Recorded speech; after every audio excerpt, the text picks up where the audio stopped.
자, 호재는 좋은데 차트계의 거의 신불자라고 볼 수 있을까요? 오를만 하면 주가 박살내버리고 주주들을 답답하게 만들고, 또 오를만 하면 갑자기 또 박살나서 주주들을 또 두 번 죽이는 그런 반복적인 행태를 계속 벌였던 두산 에너빌리티, 원전 관련 종목이죠. 결국엔 시간이 지나서 이렇게 올라오게 됐습니다. 여러분, 여기서 한 가지 아셔야 될 게 뭐냐면, 주식은 실체가 있는 투자가 있고 실체가 없는 투자가 있어요. 그러니까 예를 들면 실제로 재료가 발생했을 때 매출과 연관되는 회사가 있고, 그리고 지금 정치 테마주처럼 매출과 전혀 상관없이 그냥 분위기로만 오르는 회사가 있어요. 오르니까 그냥 사는 거예요. 이유가 없는 거죠. 어쨌든 참 결과적으로는 우리는 주식을 투자하기 때문에 실체가 없든 있든 오르기만 하면 좋은 거죠. 그런데 실체가 없는 주식의 단점은 뭐냐면, 오를 때 반짝해서 테마주로 오르겠지만 떨어지고 나서 반등이 보장이 안 됩니다. 왜냐면 실체가 없으니까. 근데 실체가 있고 매출이 나올 거야 라는 기대가 있으면 그런 회사 주식은 떨어져도 다시 올라옵니다. 왜냐면 실체가 진짜 있는 거니까. 떨어진 건 시장에 의해서 떨어진 걸 수도 있잖아요. 그래서 결국은 우상향을 하게 됩니다. 그게 원전 섹터의 특징이라고 보시면 되는 거예요. 그럼 왜 이런 행동들을 하냐? 정말 이 시장은 세력들이 지배하는 이유가 뭐냐면, 두산 에너빌리티는 개인 투자자들이 정말 선호하는 종목 중에 하나예요. 주식을 오래 하신 분들은 알아요. 개인 투자자들이 어떤 종목들을 많이 샀는지. 유명한 종목들이 있어요. 이름만 들어도 이 주식은 정말 많은 투자자가 샀을 것이다. 두산 에너빌리티가 그중 하나라고 볼 수 있고, 그리고 셀트리온, 유한양행, 이런 종목들도 개인들이 굉장히 많이 사는 주식입니다. 그렇게 세력 입장에서는 올리고 싶은데 개인들에게 수익은 주기가 싫은 거예요. 올라가면 올라갈수록 개인들이 더 많이 매수할 거 아니에요. 근데 본인들도, 세력들도 높은 곳에서 팔고 싶어 할 거 아니에요. 그쵸? 그럼 누가 올려주고 누가 이득을 보겠습니까? 그쵸? 모두가 다 이기는 그런 행동은 하지 않아요. 기가 막힌 거죠. 자, 아무튼 그래서 저는 이렇게 많이 흔들었다고 봅니다. 흔들릴 주식이 아닌데, 사실 개인들이 나 이거 안 갖고 있을래, 이거 호재도 없어라고 해서 팔만한 주식도 아닌데 세력들이 엄청나게 괴롭혔는데, 이제는 신고가 다시 가면서, 얼마 전에 분명히 악재가 있었죠. 보통의 두산 에너빌리티 흐름이라면 저 역시도 그렇게 생각했어요.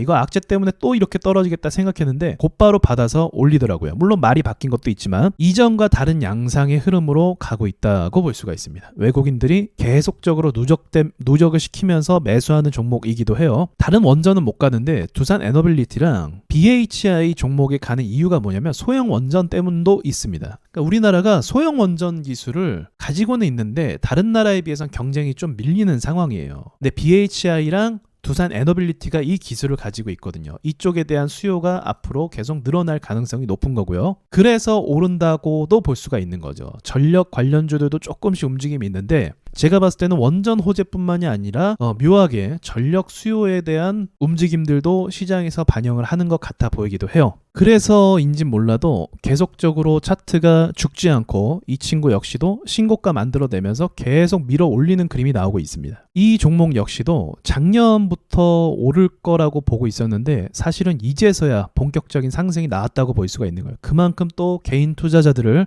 한 6개월 이상의 시간에 걸쳐서 괴롭혔다고 볼 수 있는 거죠. 많은 사람들이 이미 원전에 관심을 많이 갖고 있기도 하겠지만 저는 이제서는 좀 다른 분위기로 갈 것 같다는 생각이 들기도 합니다. 차트를 보면 역사적 신고가, 그리고 밀리지 않는 그림, 이전과 다르게 좀 일관성 있게 수급이 들어오고 있다는 점.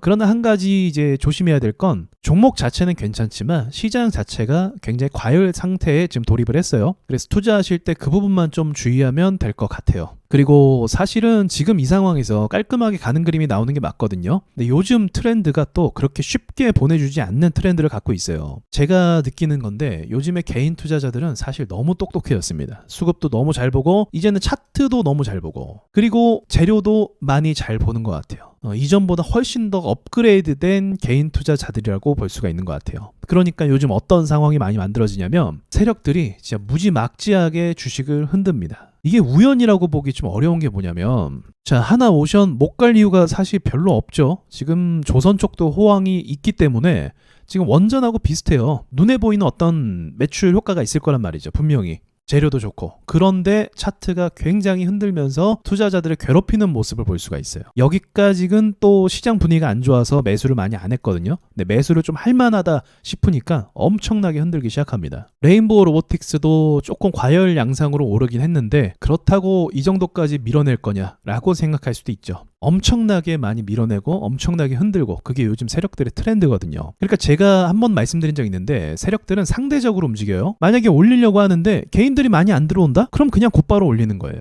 깔끔하게 차트를 만들어 버리는 거죠. 그런데 개인들이 많이 들어오기 시작한다. 시장이 좀 안정화되니까 지금 같은 상황이에요. 그렇게 만들어진다? 그러면 상대적으로 움직여서 많이 들어오는 만큼, 털릴 수 있을 만큼 더 밀어내고 흔드는 거죠. 그리고 나중에 보내버리면 되니까. 명분이야 그때 또 만들면 되잖아요, 세력들은. 그러니까 이런 식으로 굉장히 좀 더 어려워진 시장이다라고 전 생각을 해요. 그래서 저렇게 원전 관련 종목을 투자하시려면 단기간의 흔들림에 판단이 흐려져서는 안 되겠죠. 그렇겠죠. 분명히 이전과의 양상이 좀 달라서 전 좋은 그림으로 갈 거라고 생각은 들지만, 그 짧은 순간에 사람들의 마음을 흔들 만한 그런 또 움직임이 있을 거라고도 생각이 들어요. 그래서 여러분께 마치면서, 실적을 바탕으로 우상향하는 종목은 흔들리지 말고 매수를 했다면 잘 붙잡고 가는 그런 멘탈이 중요하다, 그렇게 말씀드릴 수 있겠네요. 그래서 변동성을 견디는 사람이, 그러니까 쉽게 말하면 이러한 변동성을 견딜 수 있을 만한 멘탈을 보유한 사람이 좋은 성과를 낼 수 있는 시장이다, 저 그렇게 말씀드리고 싶네요. 자, 여기까지 말씀드리고 마치도록 할게요.